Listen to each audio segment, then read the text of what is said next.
Wawili walikuwa wakijadili mpango wao kwa wasiwasi. Ghafla walisikia hodi mlangoni. Ikawa ni Zihan. Bila kufikiria tena, Xiao alimvuta mara moja kwenye mpango huo. Wote watatu walikuwa katika hali ya wasiwasi, bila kujua kabisa kwamba hatari ilikuwa inakaribia. Muda mfupi baadaye, mwalimu wa chumba cha nyumbani ghafla alikuja na kumuuliza Zihan swali kwa upole. Tukio hilo lisilotarajiwa karibu liliwatisha kundi hilo. Walijitahidi kuficha hofu yao, lakini ni Leng Chao ndiye aliyejibu haraka zaidi. Mara moja alitoa pesa kutoka mfukoni mwake, akampa mwalimu na akasema alikuwa ameipata kwenye korido. Kisha alitoka nje ya chumba kwa utulivu, kana kwamba hakuna kilichotokea. Xiao na Zihan walipoona hatua ya Leng Chao, walijaribu kumuiga ili watoroke. Lakini walipopiga hatua chache, mwalimu wa chumba cha nyumbani aliwaita tena kwa sauti ya ukali. Matokeo yake, wote watatu waliondolewa katika nafasi zao za afisa wa darasa na kuadhibiwa kwa kukimbia mizunguko miwili kuzunguka uwanja. Baada ya kumaliza adhabu hiyo, Xiao alianguka chini akipumua kwa shida. Alipofika nyumbani, mama yake alimdhihaki akisema kwamba hakuonekana tofauti na ombaomba. Kibaya zaidi, mama yake alimlazimisha kuleta maapo nyumbani kwa Leng Chao kama zawadi. Mwanzoni, Xiao alikasirika na kuomba aepuke kwenda, lakini mwishowe bila kusita alibeba mfuko wa maapo. Baada ya kuzikabidhi, alipumua kwa utulivu akifikiri kazi yake imekamilika. Lakini alipogeuka tu kuondoka, Leng Chao alimuita. Alipomwona akitoa simu kutoka kwenye begi lake, macho ya Xiao yaliangaza mara moja. Alikimbia mbele akijitahidi kumrudisha, lakini ndani ya sekunde chache aligundua kuwa hakuwa sawa naye. Alibadilisha haraka mbinu yake, akatabasamu kwa kujipendekeza, akijaribu kulainisha mtazamo wake. Mnendo wake wa kuchezea ulimfanya Leng Chao afurahi na asi na msaada.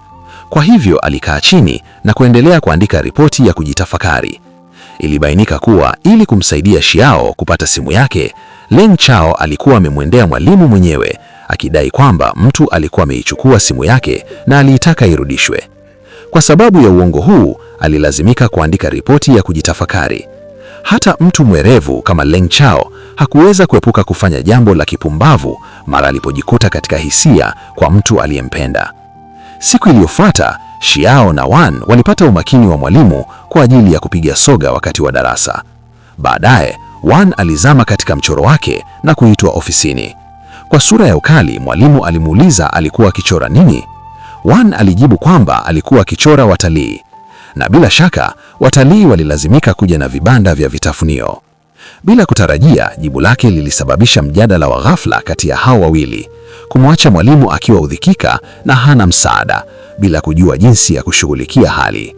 Mwishowe, alifanya uamuzi ambao ulikuwa wa tahadhari na ujasiri wa kutenganisha viti vya Xiao na Wan. Chini ya macho makali ya mwalimu, wote wawili hawakuwa na chaguo ila kuinamisha vichwa vyao na kukubali uamuzi huo. Hata hivyo, kilichomshangaza Wan ni kwamba mwalimu alimuweka karibu na kifaa cha kurekodia darasa mwanafunzi mwenye sura nzito ambaye ni wazi hakutaka kusumbuliwa. Matokeo yake, Wan hakuthubutu kusema neno lingine. Wakati huo huo, Xiao alipewa jukumu la kukaa karibu na Zihan. Darasa lilipoanza, alimuona akihema mara kwa mara. Hatimaye, akiwa ameshindwa kujizuia, Xiao alimuuliza kuna tatizo gani? Hapo ndipo Zihan alipoanza kushiriki hadithi yake. Alisema alihisi kuchanganyikiwa kukaa karibu na wanafunzi wenye alama duni. Hata hivyo, pia alikiri kwamba kukaa kando ya Xiao hakutaathiri cheo chake cha juu darasani. Aliposikia hivyo, Xiao alijiuliza kwa nini Zihan aliendelea kuhema. Alieleza kwamba lengo lake la awali lilikuwa kumzidi Leng Chao, lakini sasa kwa kuwa Leng Chao alikuwa amehamishiwa kwenye daraja la juu, ghafla alihisi amepoteza ari yake ya kushindana. Wakati huo, Leng Chao alifungua zawadi ambayo mama yake alikuwa amerupa, lakini akakuta seti ya nguo ya ndani ya Xiao ndani. Akiwa ameshangaa kwa sekunde moja, alikimbia mara moja kuirudisha. Hata hivyo, alipokutana na Xiao, alimtania kimakusudi na kumfanya awe na wasiwasi zaidi. Mara tu baada ya hapo, Leng Chao alieleza haraka kwamba mama yake alikuwa amefanya kosa. Alifafanua kwamba alipokuwa ananunua vitu, mama yake mlezi alikuwa amemnunulia Xiao vazi zuri na la kuvutia. Bahati mbaya, zawadi hizo mbili zilibadilishwa kwa bahati mbaya. Katika tukio lingine kwenye ukumbi wa mazoezi, Shao na rafiki yake wa karibu Wan walikuwa wakijiandaa kwa wasiwasi kwa ajili ya tukio la michezo la shule. Zihan alipoona mavazi ya kifuatiliaji darasani yakiwa yamechafuka, alikimbia haraka kumsaidia kuyarekebisha. Kifuatiliaji kilimshukuru tu na Zihan alitabasamu akisema haikuwa jambo kubwa. Baada ya yote, walikuwa wanafunzi wenzao na kusaidiana ilikuwa kawaida tu. Mara tu baada ya ishara ya mwalimu, Shao alianza kufanya mazoezi ya kukaa huku akipumua kwa kina. Akilini mwake alihesabu na kuichukulia kama changamoto ya kibinafsi.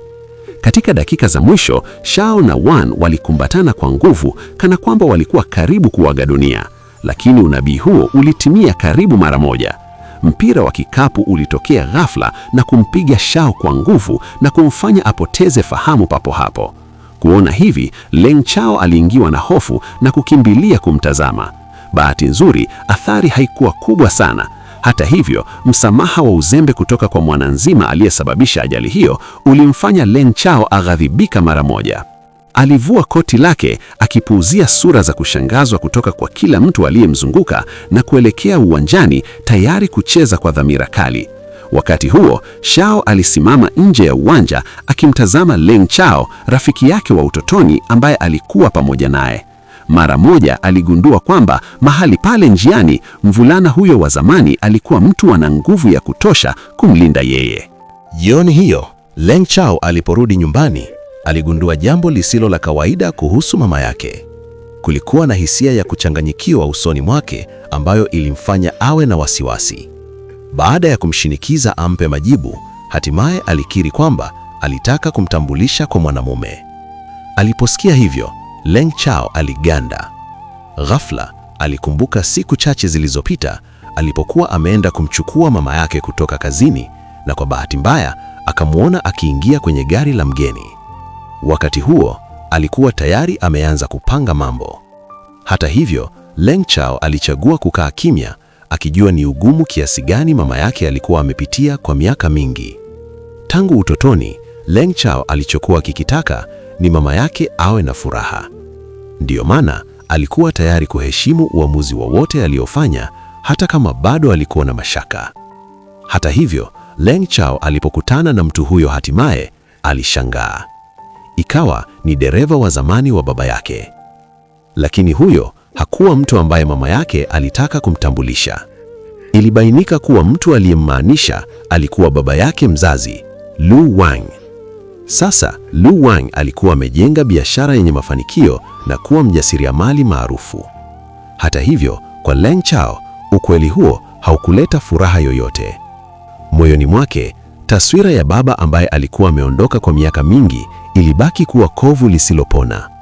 Kwake, mtu ambaye aliwahi kuiacha familia yao, sasa alikuwa mgeni tu mwenye sura inayomfahamu. Baada ya hapo, Leng Chao alitoa kisingizio cha kwenda nyumbani kwa Xiao. Akihisi hisia zake, Xiao alitafuta njia za kulinda kiburi chake kimya kimya. Ili kuvunja mazingira yasiyofaa, Leng Chao alipendekeza kila mtu acheze mchezo pamoja. Wakati huo, Xiao aligundua kuwa kuna neno moja ambalo hajawahi kusema: baba. Asubuhi iliyofuata, Lu Wang alifika nyumbani kwa Xiao akiwa na zawadi nyingi za kifahari. Alielezea matumaini yake kwamba Xiao angeweza kumshawishi Leng Chao amsamehe. Wakati huo huo, mama yake wa Xiao alimwambia sababu iliyomfanya baba yake wa Leng Chao kuondoka miaka iliyopita. Kulingana naye, katika ujana wake, Lu Wang alikuwa ameenda kinyume na matakwa ya familia yake ya kuanzisha biashara yake mwenyewe. Baada ya kushindwa mara kadhaa katika miaka ya mwanzo, hakuwa na ujasiri wa kurudi nyumbani. Sasa kwa kuwa kampuni yake ilikuwa imetulia, hatimaye alikuwa amekusanya nguvu za kurudi kwa Leng Chao na mama yake. Baada ya kusikia hadithi hiyo, Xiao aligundua kuwa kujipatia riziki nje haikuwa rahisi kamwe. Hata hivyo, alimhurumia zaidi Leng Chao ambaye alikuwa amemsubiri baba yake kwenye ngazi kwa mwezi mzima, lakini akakabiliana na ukweli mchungu kwamba alikuwa mtoto tu bila baba. Ndani kabisa, Xiao aliamini kwamba mfanyakazi mwenzake wa ofisini alimpenda kwa siri, jambo lililoelezea ni kwa nini aliendelea kujaribu kumkaribia. Wakati huo, Xiao alimtazama Xiao si kwa sababu ya mapenzi, bali kwa sababu alitaka kumzidi Leng Chao. Kwa sababu Leng Chao alimtendea Xiao kwa uangalifu maalum kila wakati. Kuanzia wakati huo na kuendelea, Xiao aliendelea kutafuta njia za kumkaribia zaidi. Siku moja, Xiao alimleta Xiao nyumbani kwake. Kwa kuwa ilikuwa ziara yake ya kwanza, Xiao alionekana kuwa na wasiwasi, hajui mahali pa kuweka mikono yake au miguu yake, na aliendelea kumsihi Xiao amtafutie slipa. Wakati huo, wazazi wa Xiao walitoka nje na kuuliza nani alifika.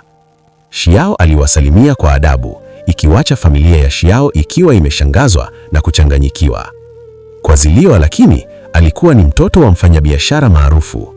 Muda mfupi baadaye, kila mtu alikaa kwenye sofa.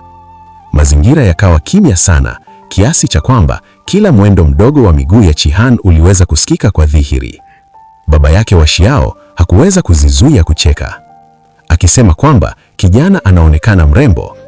Mama yake wa Xiao alipokuwa shughuli jikoni, alimpigia siri mama yake wa Leng Chao kuripoti kwamba kulikuwa na mvamizi na kumwomba amtume Leng Chao moja kwa moja. Usiku ulipoingia, kila mtu alikusanyika kuzunguka meza ya kulia katika mazingira yenye utatisi na mtanuko. Mama mlezi wa Xiao alihutubia hoja kwa hila kusema Chihan alikuwa na hamu ya kulia ya kuvutia. Aliposikia hivyo, Chihan aliona haya bila kujua hadi ya jinsi ya kujibu.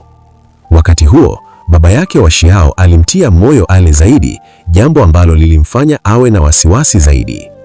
Alianza kuona tofauti ndogo katika jinsi wanafamilia walivyotendeana, akijihisi kama mgeni. Kadiri alivyozidi kula, ndivyo alivyozidi kutoka na jasho, kama vile ameketi juu ya pini na sindano.